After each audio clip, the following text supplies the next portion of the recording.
ನಿಮ್ಮ ಬಾಯಿಂದ ದುರ್ವಾಸನೆ ಬರ್ತಾ ಇದೆ ಅಂತ ಇಟ್ಕೊಳ್ಳಿ. ನಮಗೆ ಇರುವಂಥ ಸ್ವಲ್ಪ ಕಾರಣಗಳು, ಬಾಹ್ಯ ಕಾರಣಗಳು ಇದೆ. ಗಮ್ಮು ಒಳಗಡೆ ಇರುವಂಥ ಬಾಯಿ ಒಳಗಡೆ ಇರುವಂಥ ಗಮ್ಸು ತೊಂದರೆ ಇದೆ, ಇಲ್ಲಾಂದರೆ ಒಳಗಡೆ ಒಂದು ಬ್ಯಾಡ್ ಬ್ಯಾಕ್ಟೀರಿಯಾ ಡೆವಲಪ್ ಆಗಿದೆ, ಹಲ್ಲುಗಳ ಮಧ್ಯೆ ಸ್ವಲ್ಪ ಅಲ್ಲಿ ಈ ಫುಡ್ ಪಾರ್ಟಿಕಲ್ಸ್ ಸೇರಿಕೊಂಡಿದೆ, ಅದರಿಂದ ಬ್ಯಾಡ್ ಬ್ಯಾಕ್ಟೀರಿಯಾ ಡೆವಲಪ್ ಆಗಿದೆ. ಇಲ್ಲಾಂದರೆ ನಾವು ಆಹಾರ ತಿಂದಿರ್ತೀವಲ್ಲ, ಆ ತಿಂದಿರೋ ಆಹಾರ ಸರಿಯಾಗಿ ಜೀರ್ಣ ಆಗಿಲ್ಲ, ಒಳಗಡೆ ಹೋಗಿ ಇಂಡೈಜೆಷನ್ ಆಗಿದೆ. So the reason for the bad breath, I'm just telling, one of the physical symptom which comes as the bad breath, that is also having a underlying mental reasons, friends.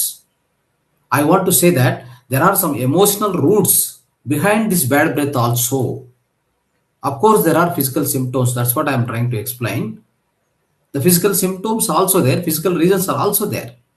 There are cavities inside, there's a gum disease inside, there's a negative bacteria developing inside, there are leftover particles of the food which are left over here and there in the mouth. You are not brushing 2 times per day. You have to do a just dry brushing has to be done without any paste or nothing, without any tooth powder, nothing. Just a dry brushing is required. And you are eating food, some of the food like tea, coffee, all these things, they leave some kind of a different odor, different smell inside the mouth that keep coming when you are talking to other people, isn't it?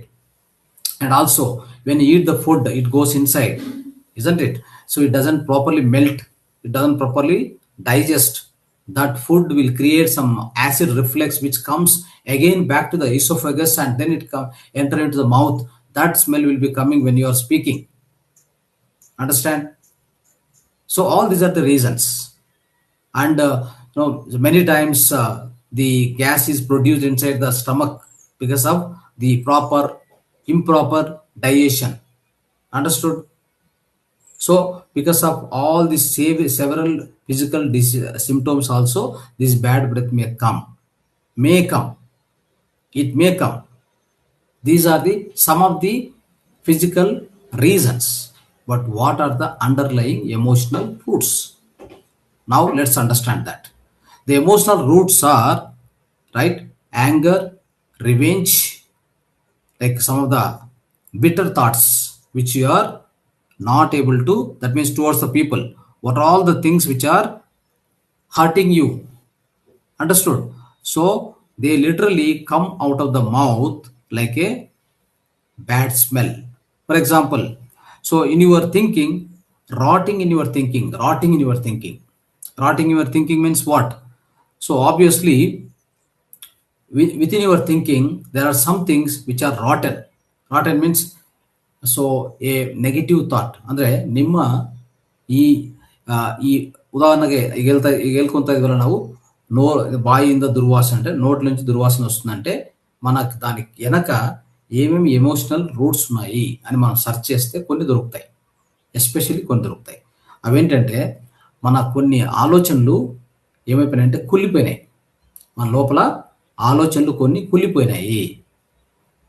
ನಮ್ಮ ಆಲೋಚನೆಗಳು, ನಮ್ಮ ಮೈಂಡಲ್ಲಿ ಸ್ವಲ್ಪ ಯೋಚನೆಗಳು ಕುಲ್ಲೋಗಿದೆ. ಅರ್ಥ ಆಯ್ತಾ? ಯಾವುದೇ ಕುಲ್ಲೋದ್ರೆ ವಾಸನೆ ಬರುತ್ತಾ ಇಲ್ಲ, ಅದು ನಿಮ್ಮ ಬಾಯಿಂದ ಬರ್ತಾ ಇರ್ತದೆ. ನೋಡಿದ್ರ? ಬಾಯಿ ಹೇಳುತ್ತೆ, ನೋಡಿ ಇಷ್ಟೆಲ್ಲ ನೀವು ಕೋಪ ಇಟ್ಕೊಂಡಿದ್ರ ಒಬ್ಬರ ಮೇಲೆ, ಇಷ್ಟೆಲ್ಲ ಹಸು ಇಟ್ಕೊಂಡಿದ್ರ ಒಬ್ಬರ ಮೇಲೆ, ಅದನ್ನು ಬಿಡ್ತಾನೆ ಇಲ್ಲ ನೀವು, ಎಷ್ಟು ವರ್ಷಗಳಿಂದ ಇಟ್ಕೊಂಡಿದ್ರ, ಅದು ಬಿಡಕ್ಕೆ ಹೋಗ್ತಾ ಇಲ್ಲ ನೀವು, ಅದು ಕುಲ್ಲೋಗಿದೆ. ಆ ಕುಲ್ಲೋಗಿರೋಂಥ ಅದರಿಂದ ವಾಸನೆ ಬರ್ತಾ ಇದೆ. ನೋಡಿದ್ರ? ಅದನ್ನು ನಾವು ಗಮನಿಸ್ಕೊಂಡು ಅವನ್ನು ಸ್ವಲ್ಪ ತೊಲಗಿಸ್ತಾ ಹೋದ್ರೆ ಆಟೋಮೆಟಿಕ್ ಆಗಿ ಈ ಸ್ಮೆಲ್ಲು ಆಚೆ ಕಡೆ ಹೋಗತ್ತೆ. నమ్మల్లి ತುಂಬಾ ಒಂಥರ ఎట్లా ఉంటాయంటే చేదు ఆలోచనలు ఉంటాయి కొంతమంది వైపు. అంటే కొంతమందిని చూస్తే ఇష్టం ఉండదు, కొంతమంది వాళ్ళ మీద అసూయ, ద్వేషము, పగ, కోపము అన్ని పెట్టుకుంటాం. ఇవన్నీ పెట్టుకున్నప్పుడు ఇవన్నీ కుళ్ళి కుళ్ళి కుళ్ళి ఆ వాసన నోట్లోంచి వస్తుంది.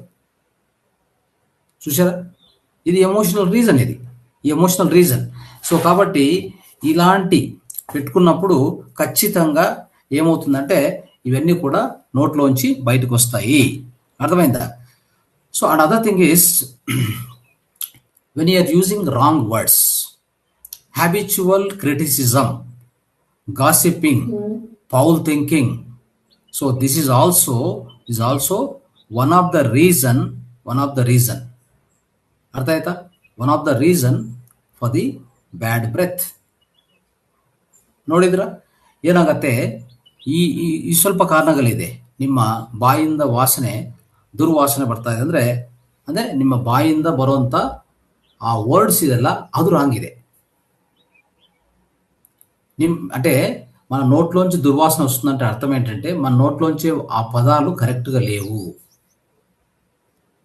అర్థమైందా? మనం వాడేటువంటి పదాలు, మనం వేరే వాళ్ళని విమర్శిస్తూ ఉంటాం. అదే పని కట్టుకొని విమర్శించడం. యాక్చువల్గా ఏం కారణం లేదు, కానీ పని కట్టుకొని విమర్శిస్తూ ఉంటాం కొంతమందిని. తర్వాత అనవసరంగా మాట్లాడుతుంటాం, గాసిపింగ్ నోట్లోంచి. అవునా? తర్వాత ఆ యొక్క ఆలోచనలు ఉంటాయి కదా, ఆలోచనలు కూడా రాంగ్ ఆలోచన చేస్తూ ఉంటాం. పనికిరాని రాంగ్ ఆలోచనలు చేస్తూ ఉంటాం. ఈ అన్నిటి వలన నోట్లోంచి వాసన మొదలవుతుంది. సో ఈ కారణాలు కూడా దీంట్లో ఉన్నాయి, మనం అర్థం చేసుకోవాలి. అర్థమైందా? కాబట్టి so bad breath relates to, again in the traditional Chinese medicine they tell one more reason. అర్థ ಆಯ್ತಾ? This especially bad breath relates to the heat in the stomach and liver. ಲಿವರಲ್ಲಿ ಮತ್ತೆ ಸ್ಟಮಕ್, ಹೊಟ್ಟೆದಲ್ಲಿ ಮತ್ತೆ ಲಿವರ್, ಹೊಟ್ಟೆದಲ್ಲಿ ಜೀರ್ಣಾಶಯದಲ್ಲಿ ಮತ್ತೆ liver ಇದೆಯಲ್ಲ, ಈ ಲಿವರಲ್ಲಿರುವಂಥ heat, ಉಷ್ಣ ಇದೆಯಲ್ಲ, ಉಷ್ಣತೆ, ಅದು ನಿಮಗೆ ಬ್ಯಾಡ್ ಬ್ರೆತ್ ಅನ್ನು ಉಂಟು ಮಾಡುತ್ತೆ. ಆದರೆ ಈ ಸ್ಟಮಕ್ ಅಂದರೆ ಈ ಎರಡು, ಹೊಟ್ಟೆ ಮತ್ತು ಲಿವರ್, ಯಾವುದು ಸಂಬಂಧಿತ ಗೊತ್ತಾ? ಇದು ಕೋಪಕ್ಕೆ, ಫ್ರಸ್ಟ್ರೇಷನ್ಗೆ, ಎಮೋಷನಲ್ ಫೈರ್, ಈ ಮೂರಿಗೆ ಸಂಬಂಧಿತ ಈ ಆರ್ಗಾನ್ಸ್ ವರ್ಕ್ ಮಾಡ್ತಾ ಇರ್ತವೆ. ನಿಮ್ಗೆ ಯಾವುದೇ ರೀತಿಯಲ್ಲಿ ಕೋಪ ಬಂದರೆ, ಯಾವುದೇ ರೀತಿಯಲ್ಲಿ ನಿಮಗೆ ಕೋಪ ಜಾಸ್ತಿ ಆದರೆ, ಫ್ರಸ್ಟ್ರೇಷನ್ ಜಾಸ್ತಿ ಆದರೆ, ವಿರಕ್ತಿ ಅಂತ ಭಾವನೆ ಬಂದರೆ, ಇವೆಲ್ಲನೂ ಎಮೋಷನ್ಸ್ ಹೆಚ್ಚು ಮಾಡಿಕೊಂಡ್ರೆ ಇವೆಲ್ಲನೂ ನಿಮ್ಮ ಹೊಟ್ಟೆ ಮತ್ತೆ ನಿಮ್ಮ ಒಳಗಡೆ ಇರುವಂಥ ಲಿವರ್, ಈ ಎರಡನ್ನು ನೇರವಾಗಿ ಪ್ರತ್ಯಕ್ಷವಾಗಿ ಅದನ್ನು ಪ್ರಭಾವಿತ ಮಾಡುತ್ತವೆ. ಅರ್ಥ ಆಯ್ತಾ? ಸೊ ಅದರಿಂದ ಏನಾಗತ್ತೆ, ಇದೆಲ್ಲಾನು ಯಾವುದಿಂದ ಆಚೆಕಡೆ ಬರ್ತದೆ ಅಂದ್ರೆ ಬಾಯಿಂದ ಆಚೆಕಡೆ ಬರ್ತಾ ಇರ್ತದೆ. ಇವೆಲ್ಲನೂ ಬಾಯಿಂದ ಆಚೆಕಡೆ ಬರುವಂತ ಅವಕಾಶ ಹೆಚ್ಚಿದೆ, ಅರ್ಥ ಮಾಡ್ಕೊಳ್ಳಿ. ಅರ್ಥ ಆಯ್ತಾ? ಸೊ ಈ ರೀತಿಯಲ್ಲಿ ಸೊ ಈ ತರ ನೋಡ್ತಾ ಇದ್ರೆ ಏನಾಗತ್ತೆ, ನಿಮ್ಮ ಒಳಗಡೆ ಇರುವಂತ ಇಂಥ ನಕಾರಾತ್ಮಕ ವಿಷಯಗಳೇನಿದೆಯೋ, ಆಯ್ತಾ, ಇವೆಲ್ಲನೂ ಈ ನಿಮ್ಮ ಎಸ್ಪೆಷಲಿ ಬಾಯಿಂದ ಬರುವಂತ ಆ ವಾಸನೆನೆ ನಿಮ್ಗೆ ತೋರಿಸ್ತಾ ಇರ್ತದೆ ನಿಮ್ಮಲ್ಲಿ ಏನೇನು ರಾಂಗ್ ಆಗ್ತಾ ಇದೆ ಅಂತ. ನಿಮ್ಮ ಮಾನಸಿಕವಾಗಿ, ನಿಮ್ಮ ಆಂತರಿಕವಾಗಿ ನೀವೇನೇನು ತಪ್ಪುಗಳು ಮಾಡ್ತಾ ಇದ್ರಿ ಅಂದ್ರೆ ಆ ವಾಸನೆ ಬರೋದೇ ಆ ಕಾರಣವಿದೆ. ಭೌತಿಕ ಕಾರಣಗಳು ಹೇಳ್ತಾ ಬಂದಿದ್ದೀನಿ ನಾನು, ಅಲ್ವಾ? ಆ ಭೌತಿಕ ಕಾರಣಗಳು ಬಿಟ್ರೆ ಮಾನಸಿಕ ಕಾರಣಗಳು ಇದೆಯಾ ಅಂತ ಹೇಳಕ್ಕೆ ಪ್ರಯತ್ನ ಮಾಡ್ತಾ ಇದ್ದಾರೆ. ಅದು ಅರ್ಥ ಮಾಡ್ಕೊಳ್ಳಿ. ಅರ್ಥ ಆಯ್ತಾ? ಸೊ ಅದಕ್ಕೆ ಇದನ್ನು ಸರಿಯಾದ ರೀತಿಯಲ್ಲಿ ನಾವು ನಿರ್ವಹಣೆ ಮಾಡಿಕೊಂಡಿದ್ರೆ ಸ್ನೇಹಿತರೆ, ಆಟೋಮೆಟಿಕ್ ಆಗಿ ನಮ್ಮಲ್ಲಿ ಈ ದುರ್ವಾಸನೆ ಆಟೋಮೆಟಿಕ್ ಹೋಗ್ತದೆ ಆಚೆ ಕಡೆ. ಅರ್ಥ ಆಯ್ತಾ? ಸೊ ಇನ್ನೊಂದು ಕ್ಲೋರೋಫಿಲ್ ಅಂತ ಒಂದಿದೆ ಸಪ್ಲಿಮೆಂಟ್, ಇದು ಸ್ವಲ್ಪ ಹೆಲ್ಪ್ ಮಾಡುತ್ತೆ. ಕ್ಲೋರೋಫಿಲ್ ಅಂತ ಸಪ್ಲಿಮೆಂಟ್ ಈ ದುರ್ವಾಸನಕ್ಕೆ, ಬಾಯಿ ದುರ್ವಾಸನಕ್ಕೆ ಹೆಲ್ಪ್ ಆಗತ್ತೆ. ನೆಕ್ಸ್ಟ್ ಜಿಂಕ್ ಡಿಫಿಷಿಯನ್ಸಿ, ಜಿಂಕ್ ಅಂತ ಇದೆಯಲ್ಲ, ಜಿಂಕ್ ಅಂತ, ಆ ಜಿಂಕ್ ಕೊರತೆ ಇದ್ರೆ ಈ ಬಾಯಿ ದುರ್ವಾಸನ ಬರ್ತದೆ. ಅದನ್ನು ಹೆಲ್ಪ್ ಆಗತ್ತೆ ಅಂತ ಇಟ್ಕೋಬಹುದು. ಆದ್ರೆ ಇದು ಹೇಗಂತಂದ್ರೆ ಒಂದು ಸ್ಟೇಟ್ಮೆಂಟ್ ಇದೆ, resentment is like drinking poison waiting for the other persons to die. ಅಂದ್ರೆ ನಾವೇನ್ ಮಾಡ್ತೀವಿ, ಈ ತುಂಬಾ ಕೋಪ ಇರ್ತದೆ ನೋಡಿ, ಅದು ಯಾವ ರೀತಿಯಲ್ಲಿ ಅಂದ್ರೆ ನಾವು ಪಾಯ್ಸನ್ ಕುಡಿತಾ ಇದೀವಿ, ಇನ್ಯಾರೋ ಸಾಯ್ತಾರೆ ಅಂತ ನಾವು ಅನ್ಕೊಂತಾ ಇರ್ತೀವಿ. ಅವರು ಸಾಯಲ್ಲ, ನಾವು ಸಾಯಿಸ್ತೀವಿ. ಅರ್ಥ ಆಯ್ತಾ? This resentment is like drinking poison and you are thinking are you are waiting the other person to die. They won't die, you will die first. ಈಗ ಹೇಗಂದ್ರೆ ಈ ಕೋಪ, ಕ್ರೋಧ, ಹೆಚ್ಚಿನ ರೀತಿಯಲ್ಲಿ ಈ ಈರ್ಷ್ಯ, ದ್ವೇಷ, ಪಗ, ಇವೆಲ್ಲನೂ ಎಷ್ಟು ಹೆಚ್ಚು ಜಾಸ್ತಿ ಇರುತ್ತೋ ಅಷ್ಟು ದುರ್ವಾಸನೆ ಬರುತ್ತಂತ ಇಲ್ಲಿರುವಂತ ವಿಷಯ. ಇದು ಎಮೋಷನಲ್ ರೂಟ್ಸ್ ಅಂತ ಹೇಳ್ತೀವಿ ನಾವು. ಆಯ್ತಾ? ಇದು ಹೇಗಂದ್ರೆ ಒಂದು ಬೆಂಕಿ ತಗೊಂಡು ಅಂತ ಇಟ್ಕೊಳ್ಳಿ, ಅಗ್ನಿ ನಮ್ಮ ಕೈಯಲ್ಲಿ ತಗೊಂಡು ಇನ್ನೊಬ್ಬರ ಮೇಲೆ ಬಿಸಾಕ್ಬೇಕಂತ ಅನ್ಕೊಂಡಿದ್ವಿ ನಾವು. ಫಸ್ಟ್ ಯಾರ ಕೈ ಡ್ಯಾಮೇಜ್ ಆಗುತ್ತೆ? ಫಸ್ಟ್ ನಮ್ಮ ಕೈ ಡ್ಯಾಮೇಜ್ ಆಗುತ್ತೆ. ಅವ್ರ ಮೇಲೆ ಹೋಗ್ತದೋ ಇಲ್ಲ ಫಸ್ಟ್ ಅದು ಬೇರೆ.